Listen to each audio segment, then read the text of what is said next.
नमस्कार, मैं प्रतीक आपका फिर से स्वागत करता हूं बुक टू स्क्रीन में, जहां हम सिनेमा के पीछे छुपी साहित्य को और डिटेल में एक्सप्लोर करते हैं। 1936 में रिलीज हुई देवदास के सारे गाने हिट थे। पंडित केदारनाथ शर्मा जी के लिखे गीत इतने पॉपुलर हैं कि आज भी लोग उन गीतों को गुनगुनाते हैं। देवदास के वैसे तो सारे गाने एक से बढ़कर एक हैं, पर अगर हमें इस पूरे एल्बम में से एक गाना चुनना हो तो वो होगा उस समय का सबसे बड़ा हिट गाना, दुख के दिन अब बीतत नाही। दुख के अब दिन बीतत नाही। एक सवाल जो हर आर्टिस्ट से पूछा जाता है वो ये है कि क्या जिंदगी में दुख हो तभी एक क्रिएटिव इंसान अच्छा लिख सकता है, अच्छा काम कर सकता है। गुलजार साहब ने दुख का कंपैरिजन अगरबत्ती के साथ किया है। खुशी जो होती है वो फुलझड़ी की तरह होती है, जल्दी समाप्त हो जाती है। दुख जो है वो देर तक अगरबत्ती की तरह महकती रहती है। पंडित केदारनाथ शर्मा जी के निजी जीवन में ऐसे बहुत से किस्से हुए हैं जो उनके मन में दुख की एक गहरी छाप छोड़ गए हैं। एक घटना जिसका मैं जिक्र करना चाहता हूं आप लोगों से वो ये है कि पंडित केदारनाथ शर्मा जी बचपन में घर के खर्चे में पिताजी का हाथ बटाने के लिए एक बुक बाइंडिंग शॉप में काम करते थे। वहां एक हंसता खेलता उनका दोस्त था, नाम था यूसुफ। जब दोस्ती बढ़ी तो पता चला कि यूसुफ के माँ बाप जब वो 4 साल का था तभी गुजर गए थे एक एक्सीडेंट में, और वो अपनी दादी के साथ अकेला रहता था। घर का सारा काम करना पड़ता यूसुफ को, और दिन रात मेहनत करके अपना और दादी का ख्याल रखता, पर उसके चेहरे पे हमेशा मुस्कुराहट रहती। उसके एक जेब में पिताजी की शेरवानी का एक बटन रहता और एक जेब में अपनी माँ के टूटे हुए कंगन के टुकड़े रहते, और इन्हीं को लेकर वो पूरा दिन उस बुक बाइंडिंग शॉप में काम करता रहता।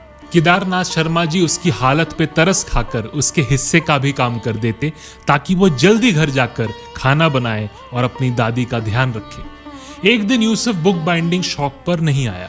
जब केदारनाथ शर्मा जी यूसुफ के घर पहुंचे तो पाया कि बारिश की वजह से यूसुफ के घर का छत कोलैप्स कर गया था और यूसुफ और उसकी दादी उस छत के नीचे दब के मर गए थे।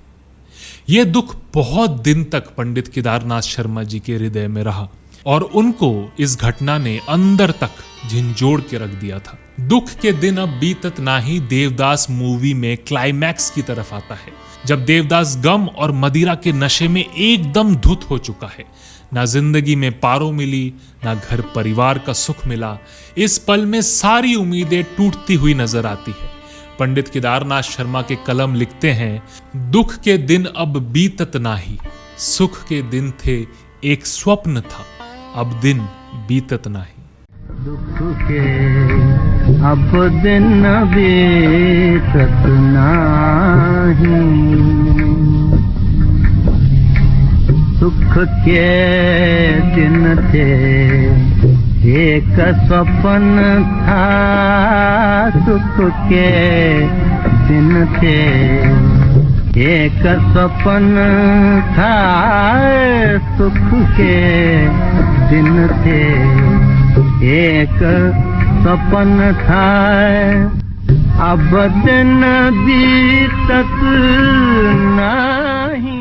ये जो दुख के दिन हैं वो अब बीतने का नाम नहीं ले रहे, जैसे अनंत काल से चल रहे हों। सुख के दिन एक स्वप्न सा, एक सपना जैसा लग रहा है।